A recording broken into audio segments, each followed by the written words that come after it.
queridos irmãos, queridas irmãs, queridas comunidades de Ipiranga do Norte, Novo Biratã, Boa Esperança e também Sorriso. É uma alegria poder estar aqui.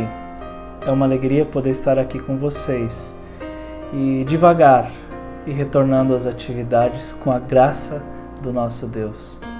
Ainda que temos um caminho até a recuperação, cada dia eu já me sinto melhor. Já sinto a resposta de tantas orações, de tantas pessoas que se colocaram de joelhos diante de Deus e também oraram. Luz e eu agradecemos muito.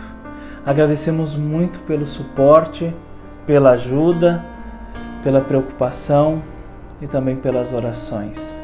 De coração, muito obrigado. Para esse final de semana, eu gostaria de trazer uma palavra especial, através de uma leitura bíblica, de uma história, e ao final deixar um convite de vida para você. Mas antes, eu gostaria de lembrar que quando estamos reunidos, também por aqui, através desse vídeo, desse meio virtual, nós estamos juntos em comunhão, reunidos na presença do nosso Deus, o nosso Deus que é Pai, Filho e Espírito Santo. Amém. A palavra bíblica que eu gostaria de trazer para vocês é uma palavra do Novo Testamento, que vem da carta do apóstolo Paulo à comunidade de Efésios, no capítulo 5. Apenas os versículos 1, 2 e a primeira parte do versículo 3. Um grande ensinamento de vida.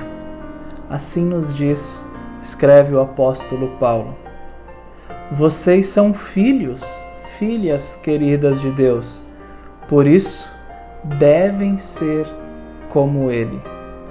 Que a vida de vocês seja dominada pelo amor, assim como Cristo nos amou e deu a sua vida por nós, como uma oferta de perfume agradável e como um sacrifício que agrada a Deus.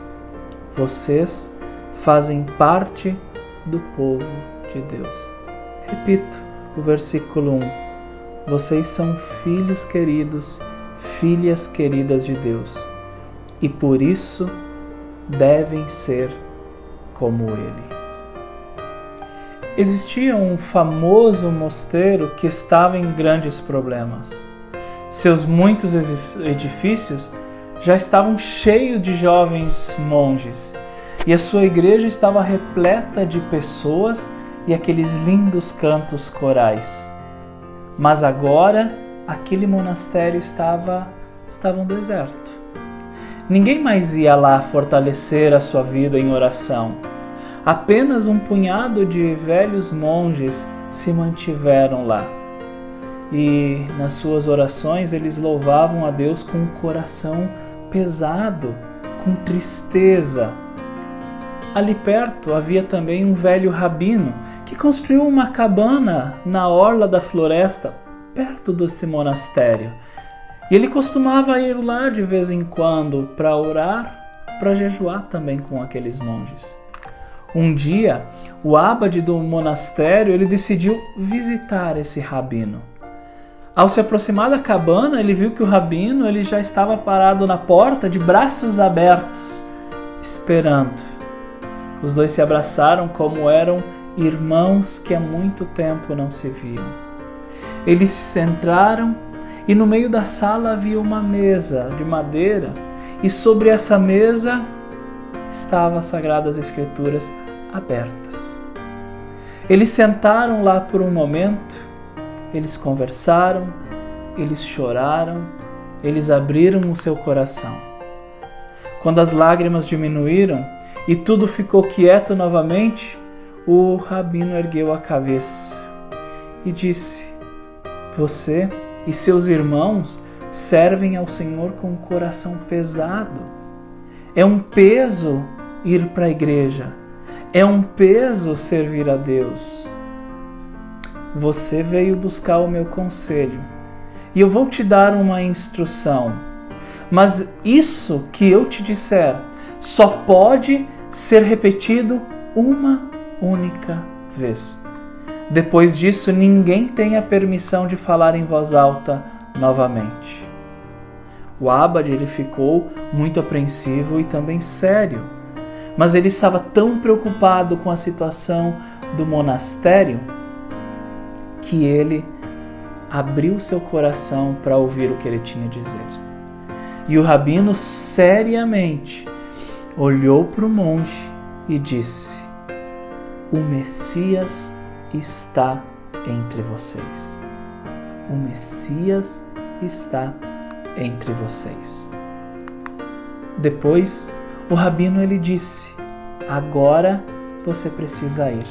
E sem dizer nenhuma palavra, sem nem mesmo olhar para trás, o Abade ele foi embora.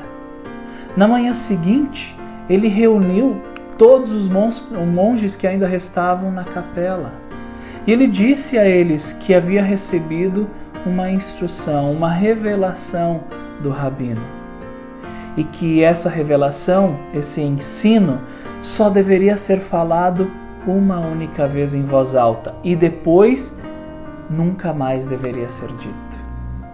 Então ele olhou para os seus irmãos monges e, muito sério, ele disse: o rabino disse que um de nós éramos o Messias. Os monges eles ficaram muito surpresos com a declaração e todos se perguntaram: o que será que significa isso? O irmão João é o Messias? Ou é o padre Mateus? Ou sou eu o Messias? Todos ficaram muito confusos com a palavra do rabino, mas ninguém nunca mais mencionou isso. Com o tempo, os monges eles começaram a mudar. Os monges eles começaram a tratar uns aos outros de forma diferente, com reverência, com amabilidade. O sorriso e a alegria começaram a voltar àquele lugar. Havia algo nobre e sincero, algo muito caloroso, muito humano entre eles, que era difícil de descrever, mas era muito fácil de notar. Eles começaram a viver juntos de novo, unidos como pessoas que finalmente encontraram algo precioso. Juntos, eles conversavam, brincavam, faziam as refeições, mas também eles olhavam para as Escrituras como pessoas cheias de expectativas. Os visitantes, que eram poucos e ocasionais, eles perceberam isso e ficaram profundamente comovidos com essa nova vida dos monges. E não demorou muito para que as pessoas viessem de perto ou de longe para serem fortalecidos pela vida de oração e de fé daqueles monges. Pela forma de viver, novamente aquele mosteiro, ele recobrava a vida de antes. E novamente os jovens eles pediram para retornar, se tornarem membros dessa comunidade. A vida se fortaleceu. Queridos irmãos, queridas irmãs, eu lembro de uma palavra que Martim Lutero, em um dos seus escritos, uma das suas cartas, ele escreveu. Ele disse mais ou menos assim: seja você o Cristo para as outras pessoas. O cristão, ele é convidado a espelhar-se no exemplo de Jesus Cristo. Não é somente ouvir, se nutrir, mas é ir, é fazer, é cumprir essa missão de igual forma. E não por menos que a palavra de Efésios que nós ouvimos no início da gravação, ela nos lembra disso. Sermos a cópia, o exemplo, sermos o próprio Cristo na vida das outras pessoas. E nós temos muitas oportunidades para isso. Nós vivemos num tempo num mundo onde as dificuldades elas são muitas, onde nós enfrentamos muitas dificuldades, talvez nossos vizinhos, as pessoas da nossa comunidade, as pessoas que conhecemos. E nós somos chamados, nós somos convidados a transformar essa realidade, é diaconia, transformar, ajudar a vida neste mundo a ser melhor. Não pelo nosso próprio ego, não pela nossa própria vontade, mas sendo o próprio Cristo na vida dos outros, sendo o espelho de Jesus Cristo nesse mundo.